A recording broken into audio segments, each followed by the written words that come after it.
السلام علیکم ملګرو. عمران خان یو ځل بیا په آرمی چیف جنرال عاصم منیر باندې ډیر غټ تنقید کړی دی. په سخت الفاظو کې د جنرال عاصم منیر حواله سره خبرې کړې دي. عمران خان ویلي چې دا وخت په ملک کې د قانون او آئین حکمرانی نه بلکې د جنرال عاصم منیر حکمرانی ده.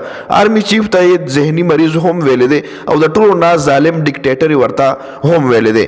عمران خان نور هم د آرمی چیف حواله سره سخت خبرې کړې دي. عمران خان ویلي دي چې زما لیډرشپ په فارم 47 اور اسټابلیشمنت سره هیڅ قسم رابطه نه کوي او کچره اسټابلیشمنت موږ سره رابطه کول غواړي نو هغه بعد محمود خان اچکزئی اور علامه ناصر عباس په ذریعہ باندې کوي اور زما ټول نه زیات اعتبار چې کم دی هغه زما په وکیل سلمان اکرم راجا باندې نه. زما چې څومره هم پیغام د جیل نه بهر درځي نو د سلمان اکرم راجا په خله باندې به درځي. دا ټول تفصیلات په دې ویډیو کې ډیسکس کوو. عمران خان ټول قوم لپاره پیغام هم د جیل نه را لېږلی دی.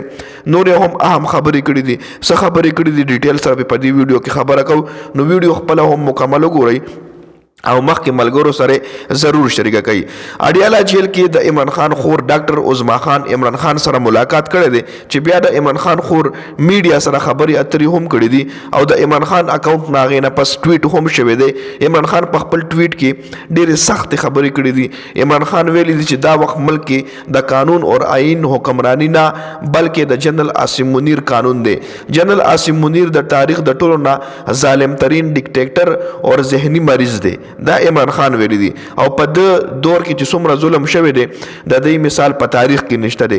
په دې دور کې چې څومره هم ماشومانو سره ظلم شوی دی زنانو سره ظلم شوی دی بزرګانو لحاظ نه دی شوی او هغه یو ډیر بیرحم مطلب پچا باندې رحم نه دی شوی او جنرال عاصم منیر دا خپل کرسی په هوس کې هر څه ته تیار دی او دا وخت ملک کې صرف داغه حکمرانی چلی چې داغه د وجه د اخلاقیات او جنازه هم وتلې ده او په دې وجه په 26 نومبر او په 9 مئی باندې قتل عام هم شوه دی. عمران خان مزید ویلي دي چې زنانو سره هم ډیر ظلم او زیاتې شوه دی. بوشاوی بي باندې هم ډیر زیات ظلم کیږي. عمران خان مزید ویلي دي چې د غلامۍ په ځای به مرګ قبول کما خو د غلامۍ زندگی نه قبلوما او په ما او بوشاوی بي چې څومره هم ظلم شوه دی مونږ به هیڅ کله هم د وخت یزید مخلا سر ټیټ نکو. عمران خان کوم لپاره پیغام جاری کړی دی چې څومره هم مطلب کم خلک هم ازادي حاصلوي نو هغې لپاره یا مرګ یا ازادي خو چې کم سړی مرګ ته غاړه کیږي نو هغه بیا ازادي حاصلولی شي خو چې کم سړی د مرګ نه ویریدو نو هغه قومونه بیا ازادي نشي حاصلولی. فارم 47 سره مونږه مذاکرات نکو اور هغه وزیر اعظم د فارم 47 وزیر اعظم دی او دا هغه وزیر اعظم دی چاته چې سہیل افریدی ما سره د ملاقات وی نو هغه ورته وی چې میں پوچھ کر بتاتا ہوں.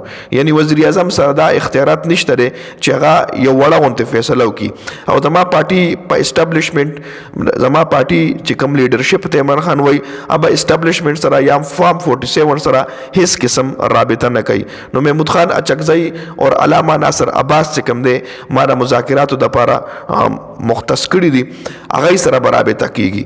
دې نه علاوه که چېرې اسټابلیشمنت موږ سره رابطه کوي نو محمود خان اچکزئی اور علامه راجا ناصر عباس سره به خبره کوي او زه ټول لیډرشپ ته وایم چې تاسو تر هغې عدالتونو نه مه راوځئ چې تر څو زموږ د کیسونو تاریخونو پته نه وي لګېدلي.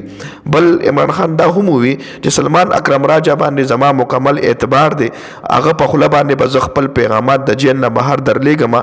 زما چې کوم بروسې والا سړی دی هغه سلمان اکرم راجا دی. نو په دې ویډیو کې دا اپډیټ سو د ویډیو کتلو زیاته مننه. والسلام.